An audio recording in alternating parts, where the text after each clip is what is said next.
That bridge wasn't just wood. It was my freedom, and Angelina Dixon smashed it with her veneered grin. In most neighborhoods, disputes over backyard DIY projects end with awkward emails or baked apology muffins. But not in Willowbrook. Here, minor infractions escalate into full-blown lake-based psychological warfare. I'm talking sabotage signs, HOA fines that smell like pyramid schemes, and a secret so dirty it makes swamp water look refreshing. So tell me if your bridge got turned into modern art by a woman with a clipboard and control issues. What would you do? Comment below. Bonus points if your revenge plan includes power tools, sarcasm, and at least one mild environmental crime. Let me back up and tell you how this whole mess started 6 months ago. I moved to Willowbrook Estates after my divorce, looking for peace by the water. This wasn't some fancy neighborhood, just decent homes around an artificial lake built in the 1990s. I paid $450,000 for a modest house with a backyard that sloped down to the water's edge. As a water infrastructure engineer, I figured building a simple wooden bridge from my yard to a small dock would be the perfect weekend project for 3 months. I spent every Saturday morning working on that bridge. Nothing fancy, just pressure-treated lumber with hand-carved railings and a gentle arch that cleared the water by 4 feet. I stained it honey color and it became my meditation spot where I'd sit with morning coffee, watching the sunrise over the water. That's when Angelina Dixon decided my bridge was a problem. The crisp white envelope tucked under my windshield wiper one Tuesday morning bore the letterhead, Willowbrook Estates, Homeowners Association, with Angelina's name as board president. The letter was polite but firm. Dear Mr. Harper, it has come to our attention that you have constructed an unauthorized structure extending into Lake Serenity. This bridge constitutes a visual obstruction that detracts from the upscale aesthetic our community strives to maintain. Please schedule removal within 10 business days. It was signed with a flourish that probably cost more than my morning coffee. I decided to handle this diplomatically, so I called and arranged to meet Angelina at her sprawling $5 million mansion with manicured gardens and a circular driveway that screamed, "Look at me!" Angelina was exactly what I expected. Late 30s with perfectly styled blonde hair, designer clothes, and a smile that never reached her eyes. She invited me into her living room that looked like a furniture showroom and offered coffee from a machine that probably cost more than most people's cars. "Mr. Harper," she began, her voice dripping with false sweetness, "I'm sure you understand that Willowbrook Estates is an upscale community with certain standards. Your little construction project simply doesn't align with our aesthetic vision." I tried to reason with her, explaining that the bridge was well-built, safe, and actually enhanced the natural beauty of the lake. I even offered to modify the design if she had specific concerns. But Angelina's expression grew colder with each word I spoke. "This isn't a negotiation," she finally snapped, her polite facade cracking like cheap paint. "This is upscale living, not your backyard hobby workshop. The bridge goes or you'll face escalating fines." 2 weeks later, I came home from work to find my bridge reduced to splinters floating in the lake. A demolition crew was packing up their equipment while Angelina stood on her deck, arms crossed, watching the destruction with obvious satisfaction. The sound of my car door slamming caught her attention, and she actually had the audacity to wave at me like nothing had happened. I stood there staring at the wreckage of 3 months' work, feeling something cold and hard settle in my chest. The bridge hadn't just been wood and nails. It had been my sanctuary, my proof that I could build something beautiful after everything in my life had fallen apart. That night, I waded into the shallow water and collected every piece of broken railing I could find. Using leftover lumber from my garage, I constructed a simple wooden sign reading, "This was mine," and planted it exactly where my bridge used to begin. I remembered the last time my ex-wife had visited here. She'd stood on that bridge, her back to me, hands gripping the wooden rail. At that moment, I'd thought, at least I've built something beautiful. After she left, that bridge became the only reason I got up early on Saturdays. Angelina hadn't just destroyed a bridge. She destroyed what little remained of my belief that I could start over again, ending there. In the shallow water, collecting splinters that had once been my hope, I realized this wasn't just about HOA rules or neighborhood aesthetics. This was about whether broken people like me deserve to rebuild something good from the wreckage of their lives. Matt Cooper came over the next morning with a six-pack of beer and a story about how Angelina had fined him $300 for having the wrong color curtains in his front window. "She's been pulling this crap for 2 years," he said, his face red with frustration. "Last month, she cited Mrs. Patterson for planting daffodils instead of tulips, said they disrupted the coordinated spring color scheme. Even Clara Rhodes, who usually kept to herself, stopped by that weekend while I was reinforcing my sign." She glanced nervously toward Angelina's mansion before whispering, "I've been keeping records of everything she does. The woman's drunk on power and someone needs to stop her." Monday morning brought another letter demanding that I remove my unauthorized signage within 48 hours or face a $500 fine. I read it twice, then marched over to Angelina's house and rang her doorbell. "You want to play games?" I said, looking her straight in the eyes. "Let's play games, but don't blame me when you don't like how this ends." The fine arrived exactly 48 hours later, delivered by a courier who looked embarrassed to be there. $3,000 for environmental contamination and unauthorized lake debris, the letter claimed, referring to the splinters from my demolished bridge that were apparently polluting the pristine waters of Lake Serenity. The legal language was deliberately intimidating, full of references to municipal codes and environmental regulations that sounded impressive, but were complete nonsense. Angelina was clearly hoping to overwhelm me with bureaucratic intimidation, but what she didn't know was that I dealt with actual environmental compliance for years, and this wasn't it. Instead of paying the ridiculous fine, I decided to rebuild something from the wreckage. Using the salvaged wood and new hardware, I constructed a bigger, more visible sign that carried a message, cutting right to the heart of what was happening. "My bridge lives." I planted it in the same spot, reinforced with concrete and positioned so it was clearly visible from Angelina's deck. Matt Cooper came over while I was installing the sign, carrying a wrench set and wearing the biggest grin I'd seen in weeks. "You know she's going to hate this," he said, gesturing toward Angelina's house, where we could see her silhouette pacing behind her living room windows. "Good," I replied, tightening the last bolt. "She hated my bridge too." Matt then told me something that made my jaw drop. Angelina had fined him $800 the previous month for having aesthetically inappropriate curtains. Apparently, the HOA had quietly approved a window treatment guideline specifying acceptable colors and styles, all without consulting homeowners. The next evening, I discovered how far Angelina was willing to go to maintain her iron grip. She'd sent an email to every resident with a subject line, "Protecting our five-star lifestyle from rebels." The message was a masterpiece of manipulation, painting me as a dangerous radical deliberately damaging property values and threatening the community's carefully cultivated reputation. Reading that email in my kitchen, with my hands literally shaking from anger, I realized Angelina wasn't just controlling, she was genuinely dangerous. She was willing to lie, manipulate, and destroy reputations to maintain power. But her email also revealed something interesting. She was clearly worried about my influence on other residents. That night, I walked around the lake and noticed several neighbors avoiding eye contact or hurrying inside when they saw me coming. Angelina's poison pen was working, isolating me from potential allies. But isolation gave me time to think, and thinking led me to interesting discoveries.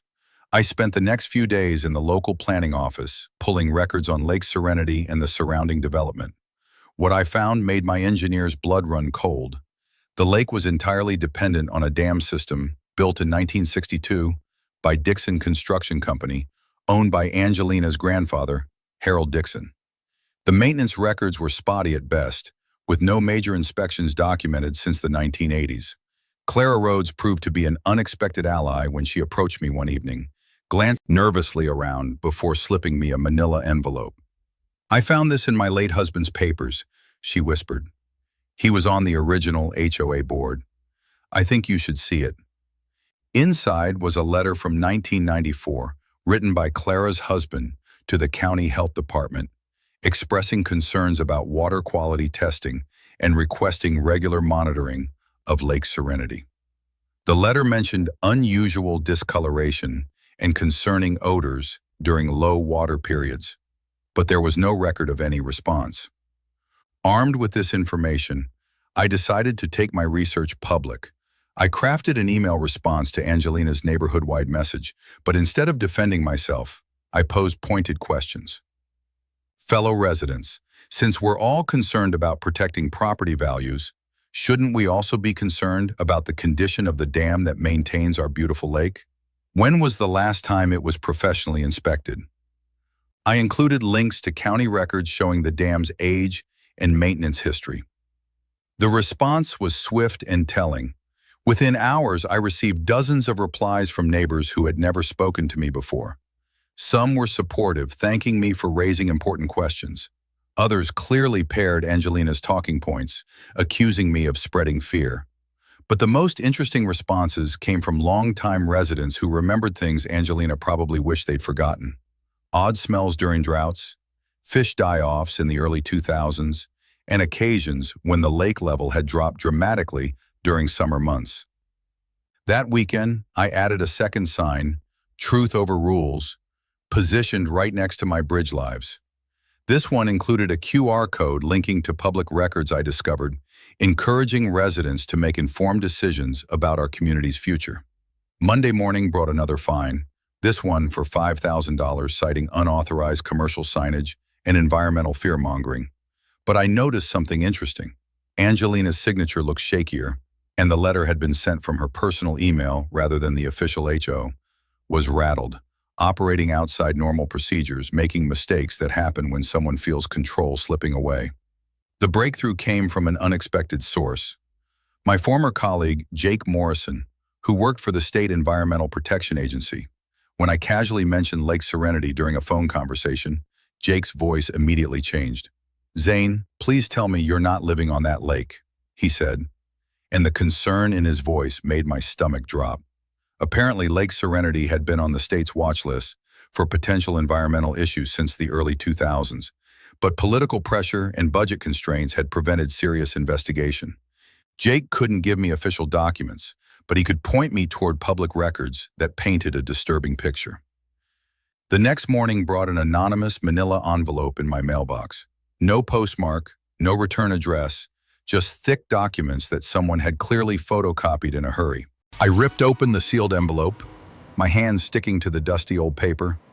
The first page looked like something rescued from a fire, faded lines and smudged ink. It showed ammonia levels spiking way past safe limits. The next page stopped me cold, a sketch of the dam with one red circle and a scrolled warning in shaky handwriting. If this section cracks the lake, empties in 3 hours. Then came a pile of HOA memos, every one signed by Angelina. Most read like harmless admin notes, until I saw repeated phrases like, "Keep water levels high to mass bottom sediment," and "Don't alert residents unnecessary panic." That wasn't management. That was a cover-up. One memo, dated just 6 months ago, included the phrase, "Continue current practices to maintain property values and prevent unnecessary panic among residents." I was reading through the documents when my phone buzzed. An anonymous text message. "You're not the only one reading these. Be careful." I looked around, saw no one, but the feeling of being watched was real. Someone was monitoring me, or waiting to see if I dared bring the truth to light. The sensation sent a chill down my spine as I realized this conspiracy might be deeper than I'd imagined.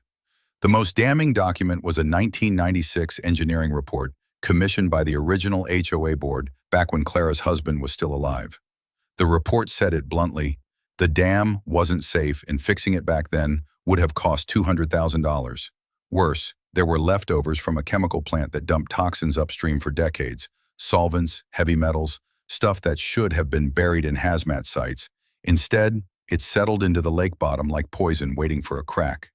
The report recommended regular water quality testing and installation of containment barriers to prevent contaminated sediment from affecting the main lake. A handwritten note in the margin read, "Too expensive, find cheaper alternatives." I flipped through page after page of technical data, each one more damning than the last, when I heard a soft knock at my door. Clara Rhodes stood on my front step that evening, her face pale in the porch light. "I can't sleep," she said, her eyes haunted by something deeper than fatigue. "I've been carrying this too long." Her hands trembled as she handed me another manila envelope, thicker than the first. When I asked, "How long have you known?" Clara sighed deeply, her shoulders sagging under invisible weight. "That year, my husband cast the only vote to repair the dam. Angelina was just a child then, but her grandfather, he said he'd handle everything.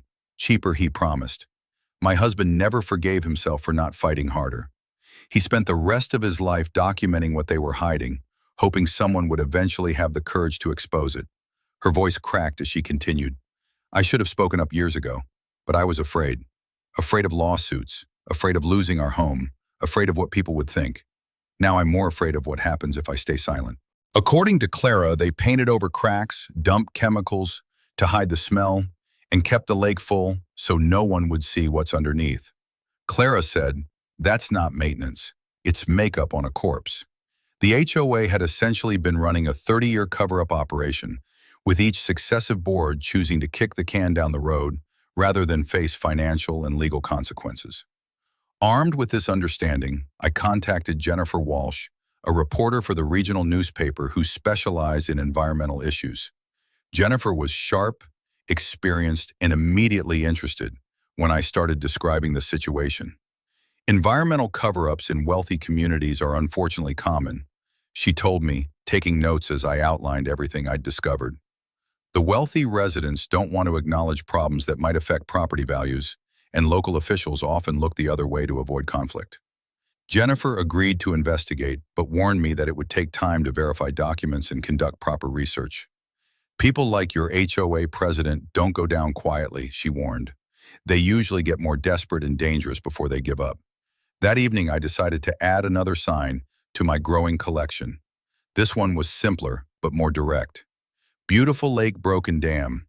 I positioned it where it would be visible to anyone driving into the neighborhood, hoping to plant seeds of doubt that might encourage other residents to start asking questions. The sign was barely in the ground for an hour before my phone started ringing. The first call was from Matt Cooper, laughing and congratulating me on really stirring the pot. The second was from a woman's voice asking pointed questions about water quality and property insurance that suggested the message was already spreading. But the third call was from Angelina herself, and the fury in her voice was unlike anything I'd heard before. "You have no idea what you're playing with," she hissed. "That lake represents $50 million in property values, and I will not let some bitter, divorced loser destroy what generations of families have built here. Remove that sign. Stop spreading lies, and maybe I'll consider reducing your fines. Keep pushing and I'll make sure you lose everything you have left." The call ended with a click that sounded like a gunshot. At night, as I walked around the lake, I noticed something I'd never seen before. A small group of 3 people stood on the road's deck, whispering among themselves. When I passed by, they stopped talking, their eyes avoiding mine. But as I approached Cooper's house, an elderly woman I'd never met waved me over. "They won't say it publicly," she whispered, glancing around nervously, "but a lot of people have noticed strange things about this lake for years. You're not crazy. They're just scared of the HOA." Her words hit me like a revelation. I wasn't as alone as Angelina wanted me to believe. There was an undercurrent of doubt, a network of whispered concerns that had been suppressed by fear and social pressure. The community wasn't as unified behind Angelina as her public support suggested. People were watching, questioning, waiting for someone brave enough to voice what they'd all been thinking. Later that night, I stood by the lake with a flashlight, looking at the dam's structure for the first time with truly informed eyes. What I'd previously seen as a charming stone barrier now looked ominous and unstable, with visible cracks and water seepage that no amount of cosmetic repair could hide. The water itself seemed different too, darker, with an oily sheen that I had always attributed to natural algae, but now suspected might be something more sinister. The next morning brought news that made everything more urgent. Jennifer Walsh called to tell me that her preliminary research had uncovered evidence of at least 3 previous attempts by residents to raise concerns about the lake, all quietly suppressed by the HOA board. More troubling, she'd found records suggesting that the state environmental agency had tried to schedule inspections twice in the past 5 years, only to be told by HOA representatives that access was restricted due to ongoing legal issues. Angelina hadn't just been covering up problems, she'd been actively obstructing official investigations. That afternoon, I made a decision that would change everything. I called Jake Morrison back and formally requested that the state environmental agency conduct an emergency assessment of Lake Serenity. The state's response was faster than I'd expected and more thorough than Angelina could have imagined. Within 48 hours of my formal complaint, 2 environmental engineers arrived with testing equipment that looked like something from a science fiction movie. They spent 3 days taking water samples, soil samples, and structural measurements of the dam, all while Angelina paced around her deck like a caged tiger, clearly unable to stop them, but desperately wanting to interfere. Dr. Catherine Morris, the lead investigator, stopped by my house on their final day to give me an unofficial heads up. "Mr. Harper, I can't give you details about our official report, but I can tell you that residents of this community need to be aware that there are some serious issues here. The dam isn't in immediate danger of catastrophic failure, but it's not in good shape either. And the water quality issues are concerning." That night, I made a decision that would either vindicate everything I'd been fighting for or land me in legal trouble for the rest of my life. Before I could act on my plan, however, the community's underground concerns began surfacing in unexpected ways. The next evening, I encountered a group of neighbors gathered around the Pattersons' mailbox, their voices low, but their gestures animated. "Who gave her the authority to fine $300 for curtains?" one man asked, his voice tight with frustration. "A few years ago, I replaced my garage door and she sent a warning letter because the gray wasn't sufficiently upscale." A woman nearby laughed bitterly. "Last time, Mrs. Patterson planted jasmine instead of tulips." Angelina sent an email accusing her of disrupting the spring color scheme. The group burst into nervous laughter, but then fell silent. No one wanted to be the next to speak. No one dared mention the lake, though everyone was thinking about it. I watched from a distance as they dispersed, each neighbor glancing toward Angelina's mansion before hurrying home. The fear was palpable, but so was the growing resentment. I'd spent enough time studying the dam structure to understand how it worked, and more importantly, how it could be controlled. The lake's water level was maintained by a combination of natural inflow and a manually operated spillway gate that could be opened to release excess water downstream. The gate hadn't been opened in years, probably because doing so would expose the contaminated sediments that everyone was so desperate to keep hidden. But what if someone were to accidentally trigger that gate during a routine inspection? Matt Cooper proved to be the perfect accomplice, partly because he was genuinely concerned about environmental issues, but mostly because he'd reached his breaking point with Angelina's tyrannical behavior. "She fined me another $600 yesterday," he told me, showing me a letter citing his non-compliant mailbox design. Apparently, Angelina had decided that standard suburban mailboxes were aesthetically inferior and was requiring everyone to upgrade to expensive designer models. Our plan was elegantly simple. Matt would create a distraction on the opposite side of the lake while I accessed the spillway controls. The distraction came in the form of a maintenance emergency involving his boat engine, complete with lots of noise, smoke, and calls for help that would naturally draw Angelina's attention. While she was busy monitoring the situation from her deck, I would slip down to the dam structure and manually open the spillway gate, just enough to begin lowering the lake's water level. We executed our plan on a Wednesday evening, just after sunset, when the natural lighting would make it harder for anyone to see exactly what was happening. Matt's performance was worthy of an Academy Award. His boat engine really did start smoking, and his calls for help sounded genuinely panicked. I could see Angelina on her deck with binoculars, clearly focused on the drama unfolding across the lake. That gave me the cover I needed to reach the spillway controls, which were protected by nothing more than a rusted padlock that my bolt cutters handled easily.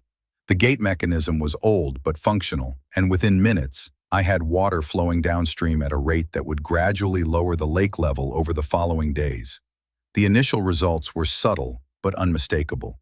By Thursday morning, the lake level had dropped about 6 inches, not enough to alarm casual observers, but sufficient to expose the first hints of what lay beneath.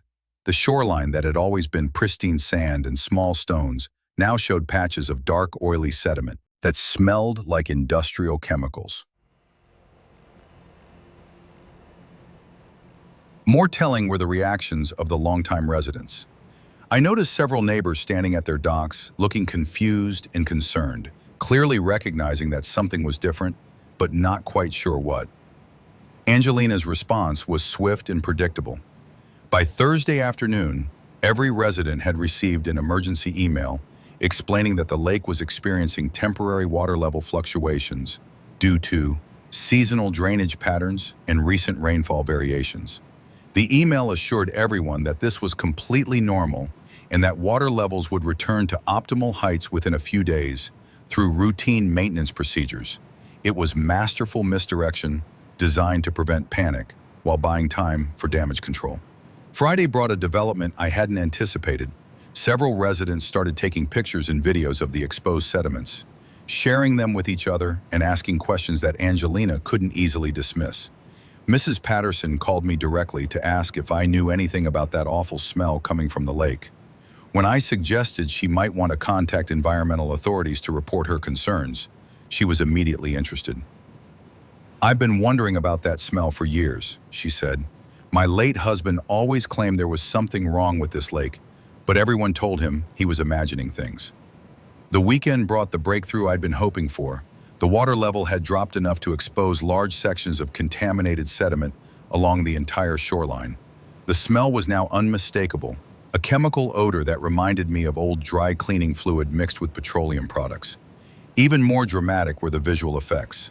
Dark stains in the sediment, patches of discolored water, and what appeared to be metal debris emerging from areas that had been underwater for decades. Sunday evening brought Angelina to my door, and the woman I faced was barely recognizable as the polished, confident HOA president who destroyed my bridge weeks earlier. Her hair was disheveled, her makeup was smeared, and her voice had a desperate edge I'd never heard before. "You have no idea what you've done," she said, her hands shaking as she pointed toward the lake. "Do you understand that this could destroy everything? Property values, insurance coverage, legal liability? You've potentially ruined the lives of every family in this neighborhood." But what struck me most was what she didn't say. She never once denied that there were problems with the lake or claimed that the environmental issues were imaginary. Monday morning brought confirmation that my plan was working better than I dared hope. Jennifer Walsh called to tell me that her newspaper had received dozens of calls from Willowbrook Estates residents reporting environmental concerns about Lake Serenity. "This story is writing itself," she said with obvious excitement. "I've got residents sending me photos, environmental test results from the state, and a paper trail of HOA cover-ups going back 30 years. Monday morning shattered any illusion that Angelina would go quietly into defeat. She'd clearly spent the weekend plotting her counterattack because at precisely 9 a.m., every resident received an emergency notification about a community crisis live stream scheduled for that evening. The message was pure Angelina, dramatic, authoritative, and designed to position her as the responsible leader dealing with a crisis created by others. "Fellow residents, our beautiful community faces an unprecedented attack on our property values and quality of life. Join me tonight as I expose the truth about the sabotage threatening our homes and families." The word sabotage was clearly aimed at me, and I knew she was about to try something desperate. The live stream setup on Angelina's deck was impressive. Professional lighting, multiple camera angles, and what looked like a prepared presentation, complete with charts and graphs. She'd even hired a videographer, suggesting this wasn't just damage control, but a calculated media strategy designed to reshape the narrative entirely. What followed was a masterclass in manipulation and misdirection. Angelina appeared wearing a conservative business suit, her hair perfectly styled, projecting the image of a competent leader under pressure. She began with a detailed explanation of the lake's minor seasonal variations and routine maintenance challenges, using technical language and official-sounding reports to create an impression of expertise and transparency. For the first 10 minutes, she almost sounded convincing, until she shifted into attack mode and started talking about deliberate sabotage by a disgruntled individual with a personal vendetta against community standards. Ladies and gentlemen, Angeline declared, her voice rising with righteous indignation, I want you to look at your property tax assessments, your insurance premiums, and your home values. Then ask yourselves, why would someone deliberately damage the environmental features that make our community so valuable? The answer is simple. Revenge. Revenge by someone who refuses to accept that communities have standards, rules, and expectations for behavior. The live stream's comment section told a different story than the one Angelina was trying to sell. While some residents were clearly buying her narrative, others were asking pointed questions about the smell, the water quality, and the timeline of when problems had first been noticed. Mrs. Patterson's comment was particularly devastating. I've lived here for 15 years and these problems existed long before Mr. Harper built his bridge. My late husband complained about strange odors in 2012, and we were told to stop spreading rumors. Other longtime residents began sharing similar experiences, creating a real-time fact-checking session that Angelina couldn't control or delete. By Tuesday morning, the environmental engineers were back, this time with a full investigation team and equipment that suggested serious federal involvement. Dr. Morris stopped by my house again, this time with a warning that made my blood run cold. Mr. Harper, what we're dealing with here is potentially much worse than we initially thought. The contamination appears to extend beyond the lake itself into the groundwater system. We're talking about potential health impacts for thousands of people over several decades. Wednesday brought the news story that I'd been both hoping for and dreading. Jennifer Walsh's article appeared on the front page of the regional newspaper with the headline, Decades of Environmental Cover-Up Exposed at Luxury Lake Community. The article was thorough, well-researched, and devastating in its implications. She'd managed to interview former HOA board members, review 30 years of maintenance records, and connect the dots between the original contamination, the inadequate cleanup, and the ongoing cover-up that had persisted through multiple board administrations. Angelina was prominently featured both as the current president who had perpetuated the deception and as the granddaughter of the original contractor who had failed to address the problems. The article's publication triggered an immediate crisis that was visible from my kitchen window. Television news trucks began arriving before noon, setting up cameras and interviewing residents, who ranged from shocked to furious to terrified. Thursday brought Angelina's second live stream, and this time the polished confidence was completely gone.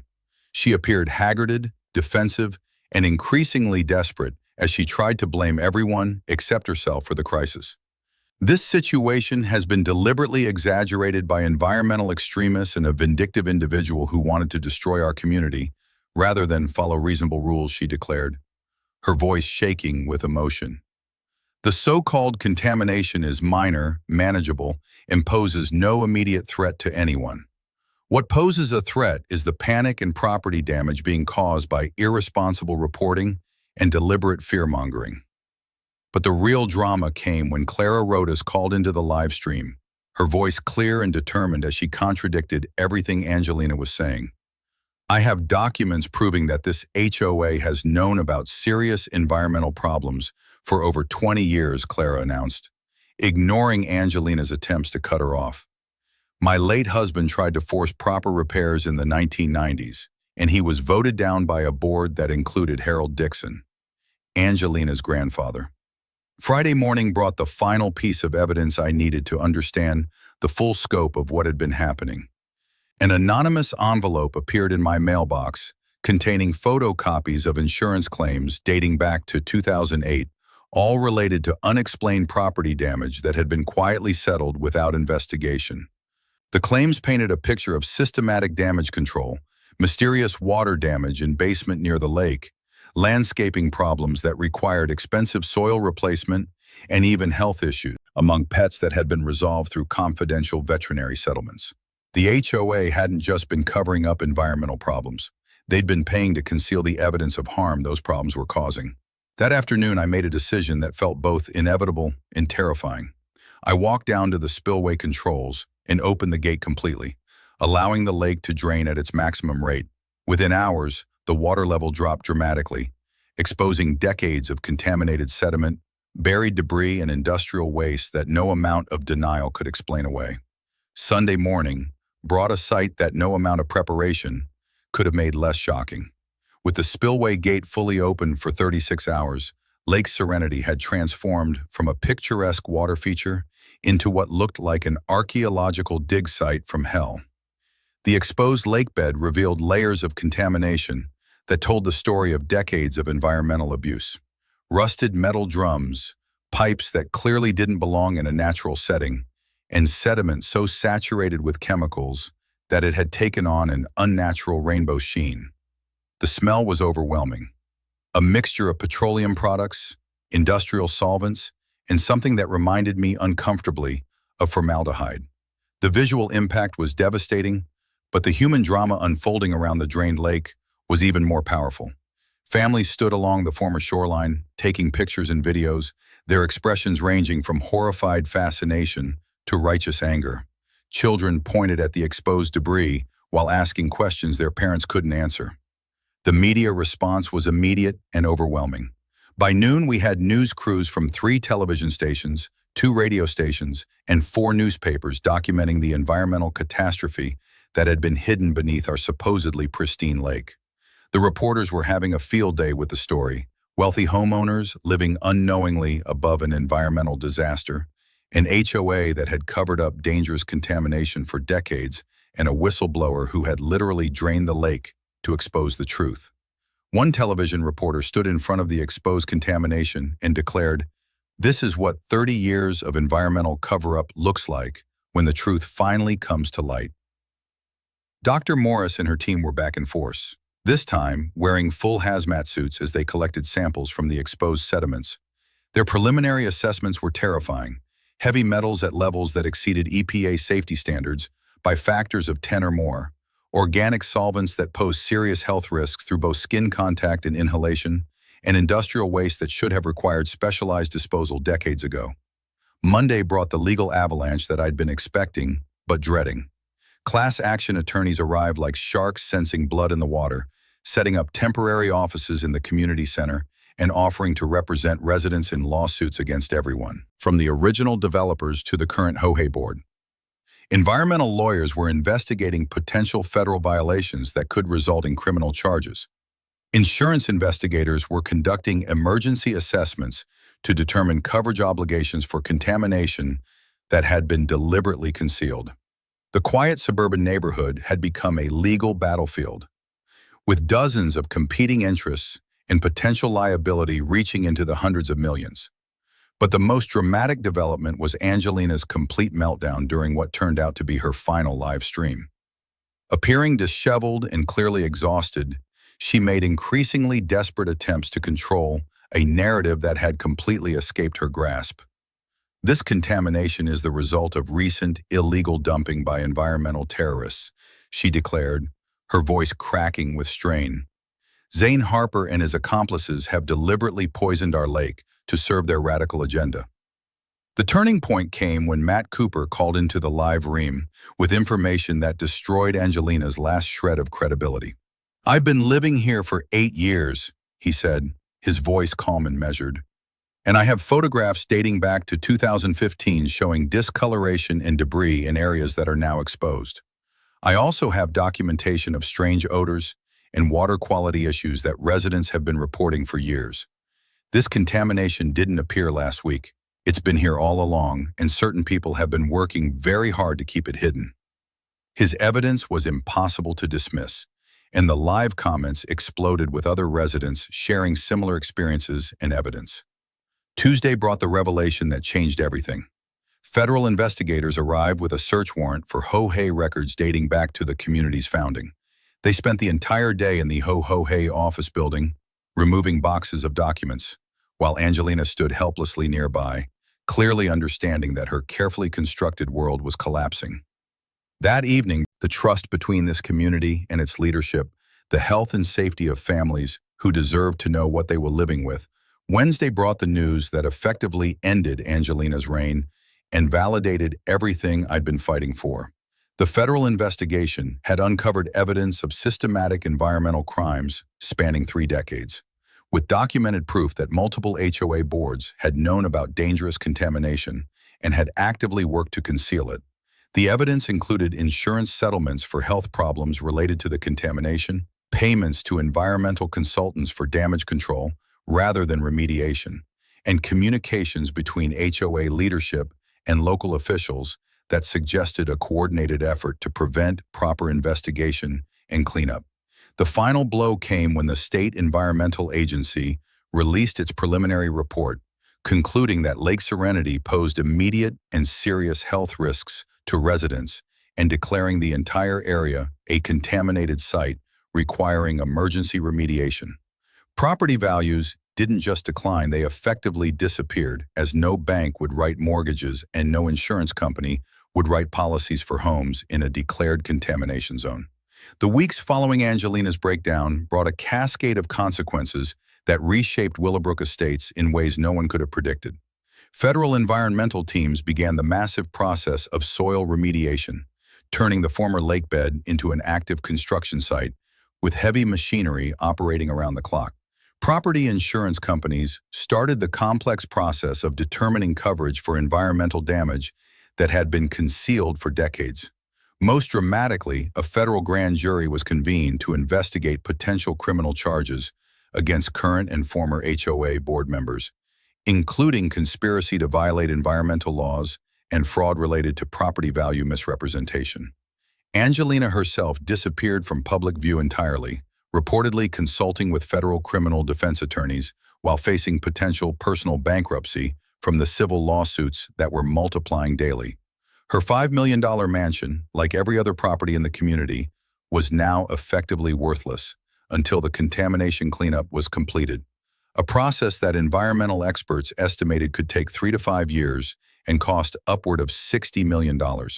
But not everything that emerged from the crisis was negative. The community that had been divided by Angelina's authoritarian leadership began coming together in unexpected ways, united by shared challenges and a common goal of rebuilding something better from the ruins of what they'd lost. Neighbors who had barely spoken before were now coordinating legal strategies, sharing resources, and supporting each other through the complicated process of dealing with contaminated property and uncertain futures. Clara Rhodes emerged as an unlikely leader in this new community dynamic. Her courage in preserving and revealing crucial documents having earned her the respect and trust that Angelina had demanded but never truly received. Matt Cooper proved to be another crucial figure in the recovery process, using his mechanical expertise to help residents deal with the practical challenges of living in a contamination zone. The legal resolution came faster than anyone expected, partly because the evidence was so overwhelming, and partly because federal prosecutors wanted to send a clear message about environmental crimes in wealthy communities. Angelina ultimately pled guilty to federal charges of conspiracy to violate environmental protection laws and fraud related to concealment of contamination, receiving a sentence of 18 months in federal prison and personal liability for $5 million in restitution. 3 former HOA board members also received federal convictions, though with lighter sentences in exchange for their cooperation with the ongoing investigation.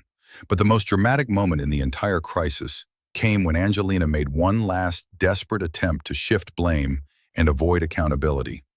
3 days before her scheduled sentencing, she was arrested while attempting to physically damage the spillway controls that I had used to drain the lake.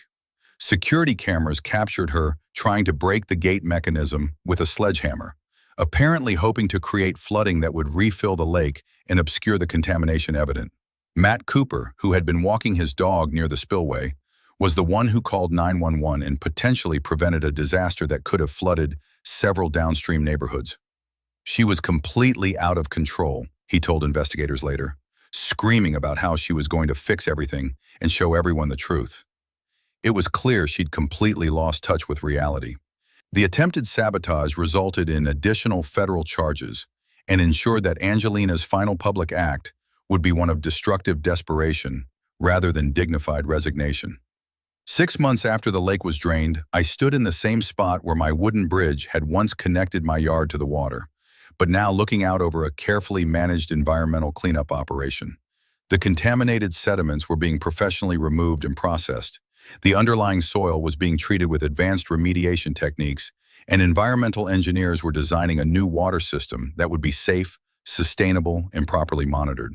The new bridge I built to replace the one Angelina destroyed was smaller and simpler than the original, but it served the same purpose, connecting my property to something larger and more permanent than the artificial beauty that had been created through deception. Several neighbors had asked me to help them design similar structures for their own properties, and I'd found genuine satisfaction in building something useful and honest, rather than fighting battles over power and control. That evening, I sat on new bridge, smaller, simpler, but truly mine. Matt settled beside me, opening a beer. Clara appeared with ginger cookies, setting them down without a word. None of us mentioned Angelina. None of us needed to. We just sat listening to the distant sound of heavy machinery working in the cleanup zone, and I knew this time what I'd built wasn't just a wooden bridge. It was a real community, founded on truth instead of lies. The most unexpected development came 8 months after the crisis began. I received a letter from another HOA in a different state where residents were dealing with similar issues of authoritarian leadership and potential environmental cover-ups. They'd read about the Willowbrook estate situation in national news coverage and wanted advice about how to investigate and address problems in their own community. Your courage in standing up to injustice has inspired people across the country, the letter read. Would you be willing to share your experience and help other communities avoid the mistakes that led to your crisis? Landing on my new bridge that evening, reading that letter while watching the sunset over the remediation site that would someday be a properly maintained lake, I realized that the fight for justice never really ends. It just moves to new places, where people need the courage to choose truth over convenience. Angelina Dixon had taught me that power without accountability always becomes destructive. But the community response had taught me that ordinary people can choose justice over self-interest when they're given accurate information and genuine leadership. The final chapter of the Willowbrook estate story is still being written, as the environmental cleanup continues and families slowly rebuild their lives and their community. Property values may never fully recover and some residents may never fully trust community leadership again, but something more valuable than financial security has emerged from the crisis. A neighborhood that values honesty, supports its most vulnerable members, and understands that real community strength comes from shared commitment to truth and justice, rather than shared commitment to maintaining profitable illusions. As I finished reading the letter, requesting my help with another community struggle, I looked out over the muddy construction site and smiled. Angelina had destroyed my bridge because it represented independence and resistance to her authority. But she'd inadvertently taught me that some bridges are worth building over and over again, no matter how many times powerful people try to tear them down.